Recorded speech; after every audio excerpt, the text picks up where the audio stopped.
Welcome to complete course destination.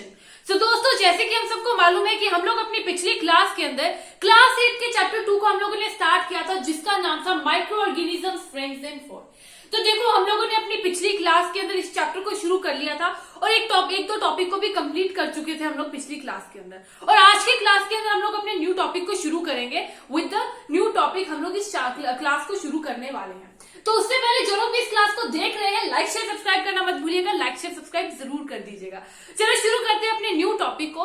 देखो, हम लोगों ने पिछली क्लास में देखा था माइक्रो ऑर्गेनिजम्स क्या होते हैं। हमने देखा था कि जो माइक्रो ऑर्गेनिजम्स होते हैं वो हमारे दोस्त भी होते हैं और कभी कभी हमें हार्म भी पहुंचाते हैं। ठीक है, मतलब कि माइक्रो ऑर्गेनिज्म हमारे लिए बेनिफिट भी होते हैं उनके, और उनके जो है हार्म भी होते हैं। हमें बहुत ज्यादा उनके नुकसान भी होते हैं और बहुत ज्यादा उनके फायदे भी होते हैं। ये हम लोगों ने देखा था अपनी पिछली क्लास के अंदर। और हम लोगों ने बात की थी फ्रेंडली माइक्रो ऑर्गेनिजम्स की। कुछ ऐसे माइक्रो ऑर्गेनिजम्स होते हैं जो कि फ्रेंड की तरह बिहेव करते हैं हमारे साथ, और बहुत सारी ऐसे एरियाज होते हैं जहां पर हम उन्हें यूज करते हैं।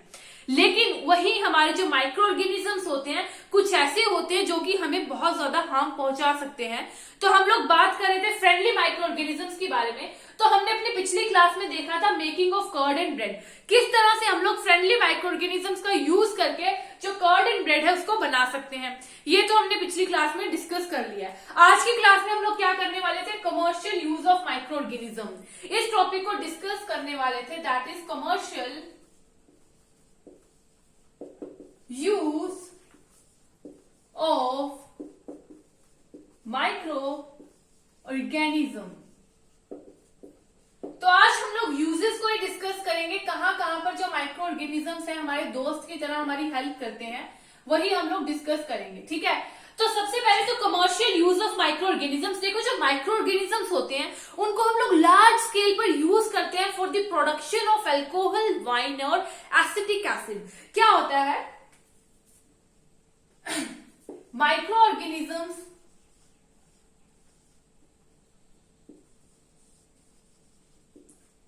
can be used on the large scale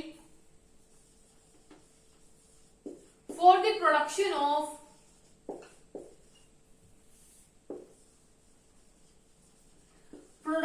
of alcohol,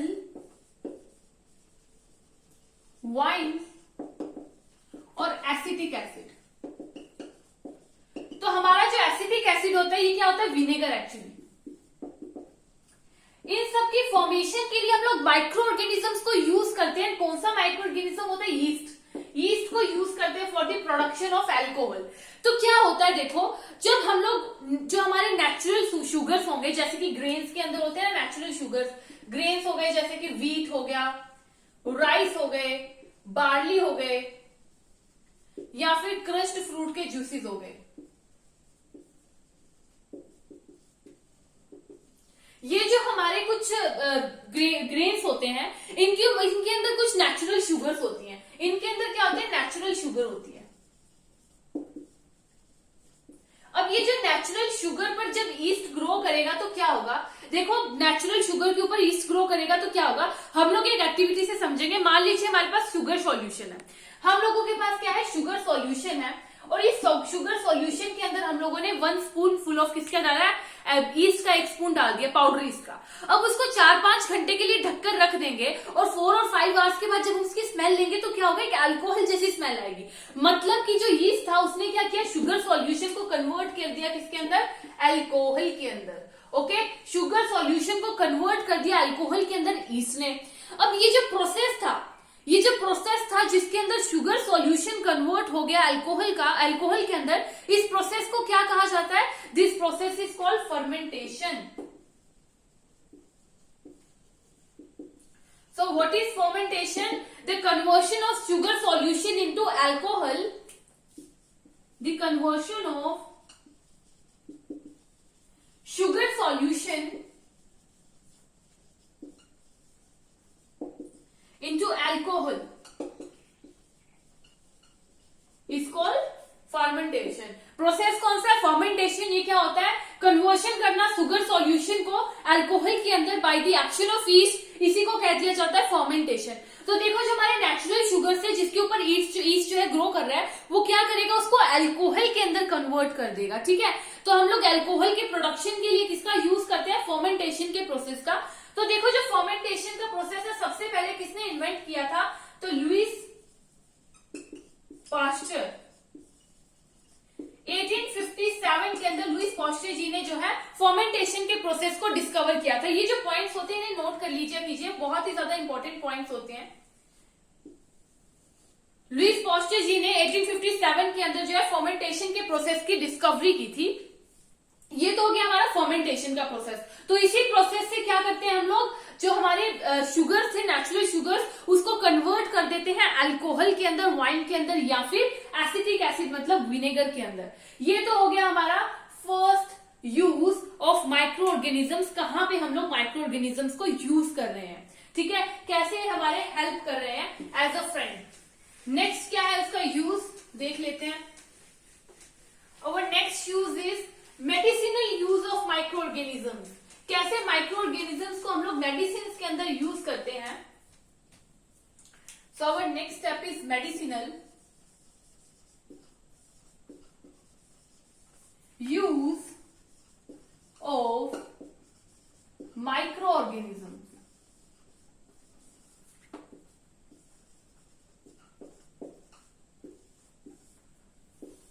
देखो अगर कभी हम लोग बीमार पड़ जाएं तो हम लोग हॉस्पिटल जाते हैं, डॉक्टर हमें क्या देते हैं, एंटीबायोटिक कैप्सूल्स देंगे या टैबलेट्स देंगे या फिर वैक्सीन देंगे, इंजेक्शन देंगे। ये जैसे कि हमारी पेनिसिलियम हो गया, ठीक है, ये जितने भी हमारे पास एंटीबायोटिक मेडिसिन आती है वो किससे, उनका सोर्स क्या होता है, एक्चुअली एंटीबायोटिक का सोर्स क्या होता है, एंटीबायोटिक और या फिर मेडिसिन जो होती हैं इनका सोर्स होता है एक्चुअली माइक्रो ऑर्गेनिजम्स। इन सब का सोर्स होता है माइक्रो ऑर्गेनिजम्स। तो क्या होता है, ये जो एंटीबायोटिक्स हमको दी जाती हैं ये माइक्रो ऑर्गेनिज्म से ही बनाई जाती हैं। और ये जो माइक्रो ऑर्गेनिज्म से ये क्या करते हैं, आइदर दे किल और stops the growth of disease causing micro organisms. जो डिजीज कजिंग माइक्रो ऑर्गेनिजम्स होते हैं उनको किल कर देते हैं या फिर उनको स्टॉप कर देते हैं उनकी ग्रोथ को। यही हमारे माइक्रो ऑर्गेनिजम्स का काम होता है। ठीक है, तो देखो जो माइक्रो ऑर्गेनिजम्स है, बहुत सारे माइक्रो ऑर्गेनिजम्स होते हैं, जैसे कि अब मोस्ट ऑफ द एंटीबायोटिक्स इससे बनती है bacteria and fungi. Most of the जो एंटीबायोटिक्स होती है बैक्टीरिया एंड फंजाई से बनती है। ठीक है, जैसे कि हम लोग एग्जांपल देख लेते हैं कुछ हम लोग एंटीबायोटिक्स की। तो स्ट्रिप्टोमाइसिन, टेट्रासाइक्लिन, एरिथ्रोमाइसिन, ये कुछ हमारी एंटीबायोटिक्स हो गई जो कि किससे बनी होती है, बैक्टीरिया या फिर फंजाई से बनी होती है। ठीक है, तो बैक्टीरिया एंड फंजाई का यूज करके एंटीबायोटिक्स को बनाया जाता है, जैसे कि स्ट्रेप्टोमाइसिन हो गई, टेट्रासाइक्लिन हो गई, एरिथ्रोमाइसिन हो गई, ये सभी एंटीबायोटिक्स हमारी बैक्टीरिया और फंजाई से बनी होती हैं। ठीक है, तो अब देखो एंटीबायोटिक्स के बारे में, बहुत सारी एंटीबायोटिक्स को बनाया जाता है लार्ज स्केल के ऊपर। माइक्रो ऑर्गेनिजम्स को पहले ग्रो करवाया जाता है, फिर उसके बाद उनसे जो है एंटीबायोटिक्स बनाते हैं, मेडिसिन बनाते हैं, जो कि वेरियस डिजीजेस के लिए हम लोग यूज करते हैं। अब देखो हम लोग क्या बात कर रहे थे कि माइक्रो ऑर्गेनिजम्स जो होते हैं, हमारी जो मेडिसिन होती है, एंटीबायोटिक्स होती हैं, हम लोगों को एंटीबायोटिक हमेशा ये जान लेना बहुत इंपॉर्टेंट है, जो एंटीबायोटिक्स होती है उन्हें हमेशा हम लोग डॉक्टर की प्रिस्क्राइब की हुई एंटीबायोटिक्स ही लेनी चाहिए। और एंटीबायोटिक्स को बिना मतलब के नहीं लेना चाहिए, क्योंकि जो एंटीबायोटिक्स होती है अगर हम लोग ऐसे ही लेते जाएंगे तो जब हमारी बॉडी को रियल में उसकी जरूरत होगी तो वो अपना असर नहीं कर पाएगी हमारी बॉडी पे। ठीक है, और इस तरह से क्या हो सकता है कि कुछ इंपॉर्टेंट बैक्टीरियाज भी हो सकते हैं, कुछ बेनिफिशियल बैक्टीरियाज हो सकते हैं जो कि किल हो सकते हैं एंटीबायोटिक्स को खाने से। एंड इवन जब हमें कफ और फीवर होता है तो वो क्या है कि बैक्टीरिया की वजह से नहीं होता, वो वायरस की वजह से होता है। Cough and cold, cough and cold किसकी वजह से होता है, कफ एंड कोल्ड जो है हमारा वायरस की वजह से होता है, इसलिए बैक्टीरिया एंटीबायोटिक को लेना इतना ज्यादा जरूरी नहीं होता है। तो एंटीबायोटिक्स हमें कब लेनी चाहिए, जब हमें रियल में उसकी जरूरत है। ठीक है, तो ये तो हो गई बात medicinal use of micro organisms, कैसे हम लोग मेडिसिन के अंदर माइक्रो ऑर्गेनिजम्स का यूज करते हैं वेरियस मेडिसिन को बनाने के लिए। ठीक है, उसके बाद आ जाता है वैक्सीन। तो देखो वैक्सीन हम लोग क्यों लेते हैं, एक्चुअली जब क्या होता है,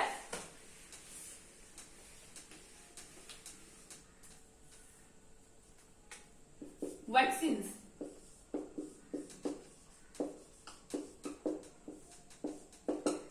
एक्चुअली क्या होता है, जब हम लोगों के अंदर कोई भी डिजीज कजिंग माइक्रोब्स हमारी बॉडी के अंदर एंटर होते हैं, डिजीज कजिंग माइक्रोब्स बॉडी के अंदर एंटर होते हैं, तो हमारी बॉडी क्या करती है, एंटीबायोटिक्स एंटीबॉडीज को बनाती है। हमारी बॉडी जो है एंटीबॉडीज को बनाती है। और ये जो एंटीबॉडीज होती है, इनका क्या काम होता है, ये एंटीबॉडीज जो डिजीज कजिंग माइक्रोब्स होते हैं,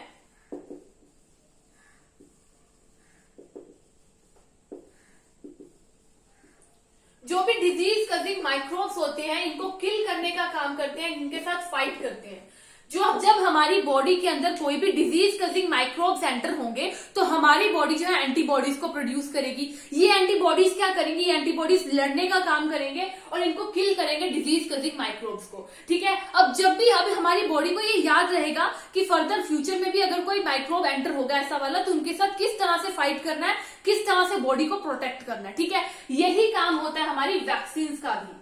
ठीक है, यही काम होता है हमारी वैक्सीन का भी, हमारी बॉडी को प्रोटेक्ट करना जो डिजीज कजिंग माइक्रोब्स है उनसे। ठीक है, अब देखो कुछ डिजीज होती है जैसे कि कॉलेरा, ट्यूबरक्लोसिस, या फिर हमारा स्मॉल पॉक्स हो गया।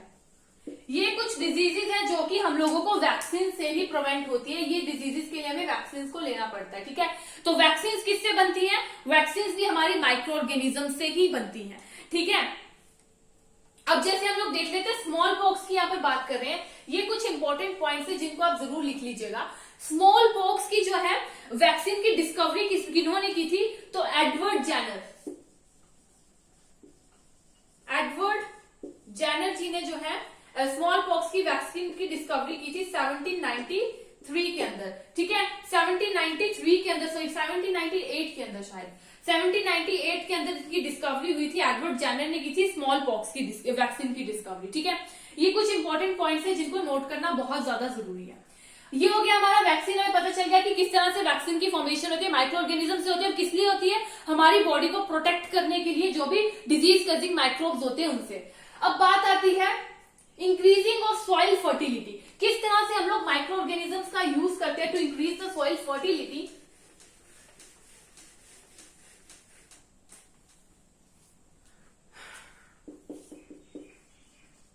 Increasing the soil fertility. तो देखो क्या होता है, हमारी जो सॉइल है उसको फर्टाइल बनाने के लिए भी हम लोग माइक्रो ऑर्गेनिजम्स का यूज करते हैं। कुछ ऐसे biological nitrogen fixers micro organisms होते हैं। कौन से होते हैं biological nitrogen fixers? Biological nitrogen fixer कौन होते हैं? ये कुछ बैक्टीरिया होते हैं और कुछ ब्लू ग्रीन एल्गी होती है।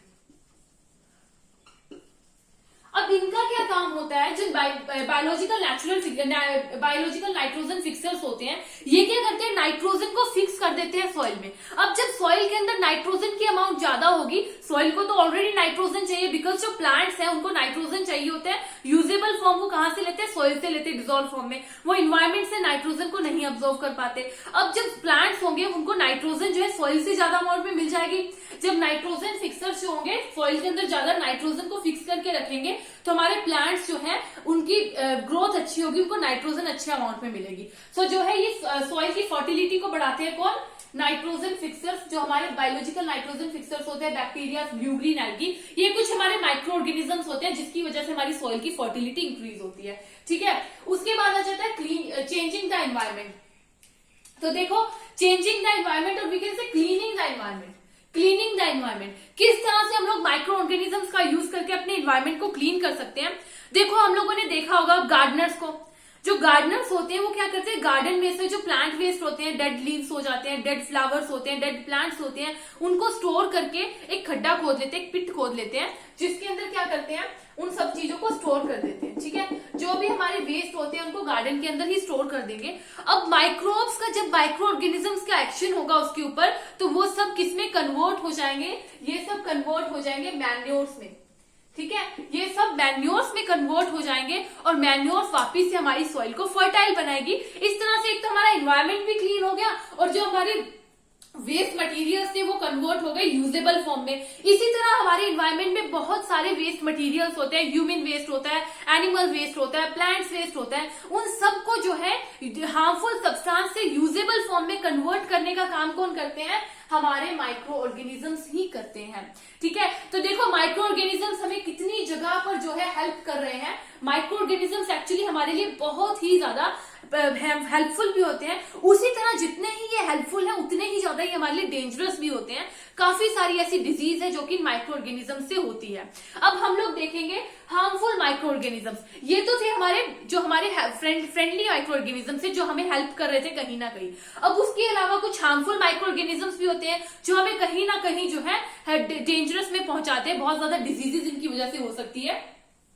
तो हमारे हार्मफुल माइक्रो ऑर्गेनिजम्स के बारे में हम लोग पढ़ेंगे कल। इसके नीचे लिख लीजिए टू बी कंटिन्यूड। हम लोग डिस्कस करेंगे इसके बारे में अपनी अगली क्लास में। तो आज की क्लास हम लोग यहीं पे खत्म करते हैं। Thank you friends.